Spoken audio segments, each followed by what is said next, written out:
Hello विद्यार्थियों, नमस्कार। इस वीडियो के माध्यम से कवि सूर्यकांत त्रिपाठी निराला की कविता बादल राग की व्याख्या करेंगे और बादल राग कविता की व्याख्या से संबंधित ये अंतिम वीडियो है। कवि निराला का जन्म 1898 ईस्वी में हुआ है और इनका निधन जो है वो हुआ है 1961 ईस्वी में। इन्होंने समनव्य और मतवाला जैसी पत्रिकाओं का संपादन भी किया है। समनव्य और मतवाला।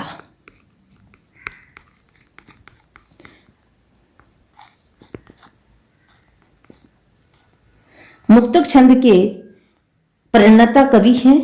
मुक्तक छंद के प्रणेता होने के बावजूद भी इन्होंने प्रबंधात्मक रचनाएं भी की हैं। बहुत अधिक कठिनाइयों का सामना इन्होंने किया है। आर्थिक दृष्टि से भी बहुत परेशान रहे हैं और पारिवारिक दृष्टि से भी इन्हें बहुत अधिक दुखों का सामना करना पड़ा। इनके जो अपने थे, संबंधी व्यक्ति थे, वो सब क्या है, एक एक करके उनका असमय ही निधन हो गया। अंत में उनकी पुत्री जो है सरोज, उसका भी निधन हो गया और उस सरोज की स्मृति में उन्होंने जो कविता लिखी, सरोज स्मृति, सरोज स्मृति, यह हिंदी का शोक गीत कहलाता है।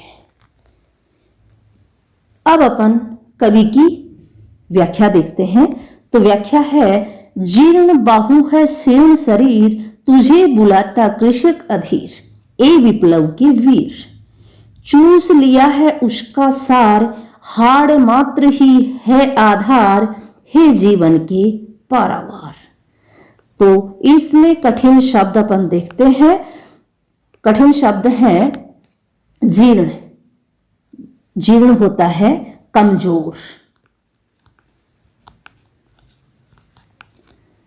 शीर्ण कमजोर, दुर्बल, दुर्बल। कृषक किसान, अधीर व्याकुल।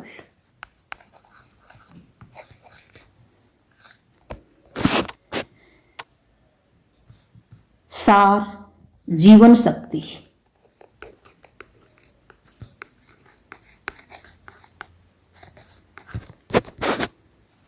हाड़ मात्र केवल हड्डियां का ढांचा, केवल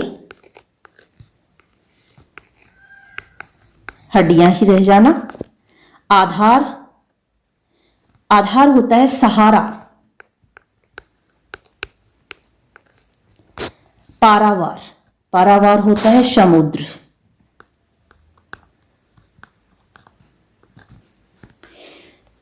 अब कठिन शब्दों के बाद व्याख्या करते हैं अपन। तो व्याख्या है कि कृषक जो है, किसान जो है, उसकी शोषण के कारण क्या स्थिति हो गई, यह इस कविता के माध्यम से कवि बताना चाहता है। क्या कह रहा है कि जो कृषक है उसकी भुजाएं, पूंजीपतियों के द्वारा उसका इतना अधिक शोषण हुआ है कि उसकी जो भुजाएं हैं, बाहु जो हैं, वो एकदम से कमजोर हो गई है। उसका शरीर जो है वो दुर्बल हो गया है। इतनी अधिक कमजोरी के कारण वह हे क्रांति के जो वीर बादल हैं, उन्हें अधीर होकर के, व्याकुल होकर के बुला रहा है। चूस लिया है उसका सार। पूंजीपति वर्ग ने उसका जो सार तत्व था, जीवन शक्ति जो थी उसकी, उसको चूस लिया है, यानी उसका शोषण कर लिया है। इसलिए किसान की स्थिति ऐसी हो गई है कि अब उसके जीवन का आधार क्या बचा है, सिर्फ हड्डियां मात्र उसके शरीर में बची हैं। उसका शरीर हड्डियों के ढांचे जैसा हो गया है। शोषित कृषक वर्ग का इतना शोषण हो चुका है कि वह अब मात्र हड्डियों के ढांचे के रूप में ही रह गया है। पूंजीपतियों ने उसका सारा जीवन रस चूस लिया।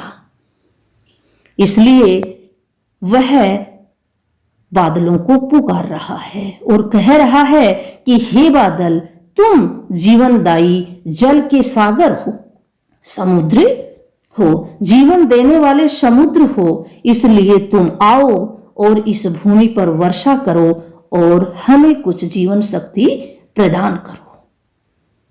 अब अपन इसकी व्याख्या जो है वो देखते हैं प्रसंग और विशेष के साथ। प्रसंग है यहाँ पर प्रस्तुत काव्यांश कवि सूर्यकांत त्रिपाठी निराला के द्वारा लिखित काव्य संग्रह अनामिका के छठे भाग बादल राग से लिया गया है। इसमें कवि ने किसानों के द्वारा बादलों को बुलाए जाने का वर्णन किया है। व्याख्या है, कवि कहता है कि हे क्रांतिवीर बादल, देखो किसान तुमको अधीर होकर के बुला रहा है, व्याकुल होकर के तुम्हें पुकार रहा है। उसकी भुजाएं जर्जर और थक गई हैं, उसका शरीर दुर्बल हो चुका है। उसने जिस समृद्धि और संपन्नता का अर्जन करने के लिए अपना पूरा जीवन रस तथा शक्ति लगा दी थी, उसी समृद्धि ने उसकी जीवन शक्ति को चूस लिया है। पूंजीपतियों ने उसका शोषण करके उसकी कमाई पर अधिकार कर लिया है अपना, इतना अधिक यानी शोषण कर लिया कि वो अब क्या है, केवल हड्डियों का ढांचा मात्र रह गया है। उसका रक्त मांस सब नष्ट हो चुका है। हे बादल, तुम जीवनदायी जल के सागर हो, तुम ही जल की वर्षा करके उसकी रक्षा कर सकते हो। क्रांति का सृजन कर उसे इस शोषण से मुक्ति दिला सकते हो। व्याख्या का विशेष जो है वो हो जाएगा, कवि ने किसान के दुख का मार्मिक वर्णन किया है। मर्म को छूने वाला वर्णन यहां पर कवि ने किया है। तत्सम शब्दावली युक्त खड़ी बोली हिंदी की रचना है ये, तथा मुक्तक छंद का प्रयोग यहाँ पर किया गया है। अब इस व्याख्या के बाद मैंने यहाँ पर दो प्रश्नों को शामिल किया है। पहला प्रश्न है, बादल राग कविता में ए विप्लव के वीर किसे कहा गया है और क्यों कहा गया है? यह बोर्ड एग्जाम 2013 में पूछा गया प्रश्न है और इस कविता को देखते हुए यह महत्वपूर्ण प्रश्न है। तो विप्लव के वीर किसे कहा है? बादलों को कहा है। क्यों कहा है?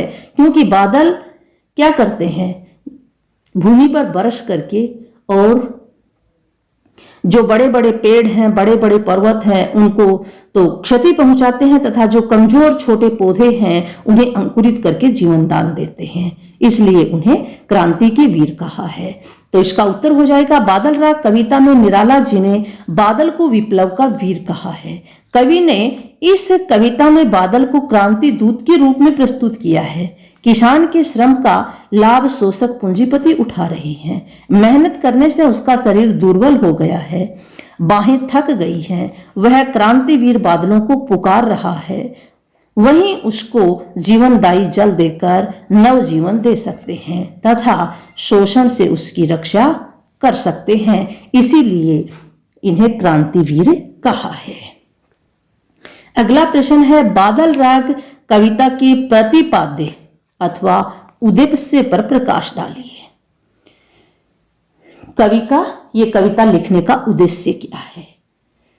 तो उद्देश्य उसका है, बादल राग कविता में कवि ने बादलों को क्रांति का प्रतीक माना है। जिस प्रकार सूखी उजाड़ प्यासी धरती को बादल वर्षा के द्वारा सिंचित करते हैं, भूखे गरीब किसान व मजदूरों की आशाओं का सहारा बनते हैं, गरज कर बरस कर नव जीवन की शुरुआत करते हैं, ठीक उसी तरह कवि ने शोषित वर्ग के हित में बादलों का आह्वान किया है। क्रांति के प्रतीक बादलों की गर्जना सुनकर पूंजीपति वर्ग भयभीत हो जाते हैं। पूंजीपति कर लेना, यहाँ पर पूंजीपति वर्ग भयभीत हो जाते हैं, जबकि कृषक वर्ग आशा भरे नेत्रों से देखते हैं। बड़े बड़े धनिक अपने ऊंचे भवनों से आतंक फैलाने का प्रयास करते हैं, पर क्रांति के स्वर उन्हें ही कंपित कर देते हैं। इसी क्रांति की बाढ़ में शोषित वर्ग ही लाभान्वित होता है। पूंजीपति वर्ग को क्रांति से नुकसान होता है, हानि पहुंचती है। अतः समाज में शोषितों को उनका अधिकार दिलाने हेतु क्रांति की आवश्यकता है। इस मूल स्वर को प्रकट करते हुए कवि ने सामाजिक एवं आर्थिक विषमता का यथार्थ चित्रण किया है और आर्थिक विषमता मिटाने पर जोर दिया है। धन्यवाद विद्यार्थियों, आज की इस वीडियो में इतना ही। अगर आपको वीडियो अच्छा लगा है तो चैनल को सब्सक्राइब कर लेना और बेल आइकन भी प्रेस कर लेना।